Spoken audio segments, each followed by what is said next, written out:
Hello family, welcome back to my YouTube channel. Yes, मी आता YouTube channel चालू केलेला आहे, म्हणजे ब्लॉगिंग चालू केलेली आहे. तर आज फर्स्ट डे आहे आणि मी सकाळीच लवकरच उठले.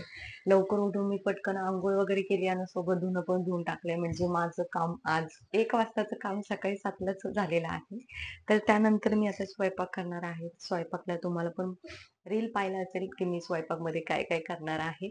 आणि रील पाहिला नसेल तर आता जाऊन रील बघा. इंस्टाग्राम चॅनलला फॉलो करायला विसरू नका. तर मी आता करणार आहे मस्त असं भरलेलं वांग. कारण की मला जास्त काळं पण नाही आवडत आणि जास्त एकदम पातळ पण नाही आवडत आणि एकदम जास्त गिरवीत पण नाही आवडत. तर आज एक कमी मसाल्यामध्ये मी लवकर एक मस्त अशी झणझणीत भरलेलं एक टांग्याचं वांग करणार आहे. तर काय काय मसाला घेतला मी आता तुम्हाला दाखवणार आहे. तर फॅमिली, मी मसाला घेतलेला आहे. शेंगदाणे भाजलेत, सोबत मी हावरी घेतलेली आहे. हावरी मी मस्तपैकी तेलामध्ये गरम केलेली आहे. आणि कोथिंबीर, लसूणच्या पाकळ्या घेतलेल्या आहेत. कोथिंबीर घेतलेली आहे आणि इकडं मस्त तुम्ही बघू शकता वांग मस्त दिसतंय. वांग पण घेतलेलं, कापून ठेवलेलं आहे. तर मी आता पटकन हे ग्राइंड करून घेणार आहे. यामध्ये आलं टाकायचं राहिले तर आलं टाकणार आहे. आणि यामध्ये आपले काही घरगुती मसाले टाकणार आहे. तर पटकन टाकून घेऊयात.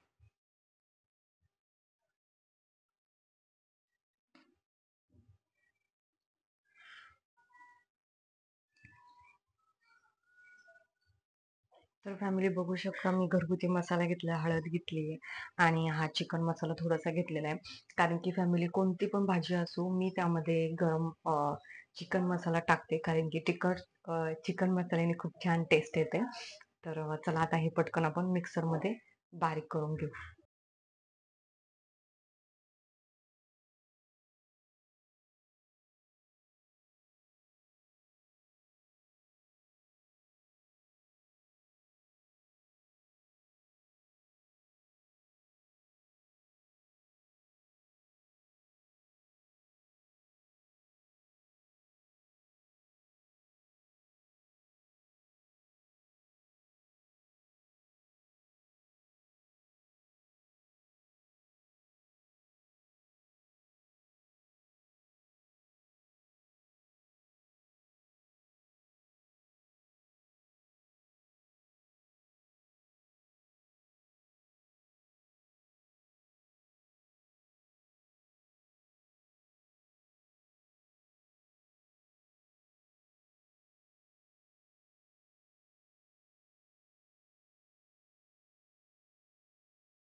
सुंदर आपलं मस्त वांग तयार झालेलं आहे. कसली तरी आली फॅमिली वांग्याला बघू शकता. आणि हे मस्त असं जो मसाला आहे ना लागलेला आहे. आणि वांग्यामध्ये काही काही मसाला पण आहे. म्हणजे चपातीसोबत एकच नंबर लागणार आहे. चपात्यासुद्धा रेडी आहेत बघा. तर सर्व करताना म्हणजे मला दाखवणार आहे कसं वांग आणि टेस्ट पण सांगणार आहे लगेचच. तर फॅमिली, आता मी नाश्ता वगैरे केलेला आहे आणि आता वांगे बघू शकता. वांगे कुकरला भात बघू शकता. भात लावलेला कुकरला, कारण की मला कुकरचा भात खूप आवडतो. कारण की कुकरचा भात मस्त शिजलेला असतो. पातेल्यापेक्षा कुकरमधला भात नेहमी छान असतो. कधी पण बघा, टेस्ट खूप छान लागते. मस्त शिजलेलं असतं. तर आता एवढे भांडे घासायचे आणि इकडे चालले अनुचं खेळणं चालले. अनु खेळतोय तोपर्यंत मी आता भांडी घासून घेणार आहे. तर चला. आय होप फॅमिली तुम्हाला वांग आवडलं असेल. तर सुंदर असं वांग केल्याने आता हा आमचा डिनर टाइम आहे. सो करूयात लवकर जेवण. मिळत आपण नेक्स्ट ब्लॉगमध्ये. तोपर्यंत आपल्या चॅनलला सबस्क्राईब करायला विसरू नका. लाईक कमेंट शेअर करायला विसरू नका. Keep supporting over Hirkani shop and also new YouTube blogging.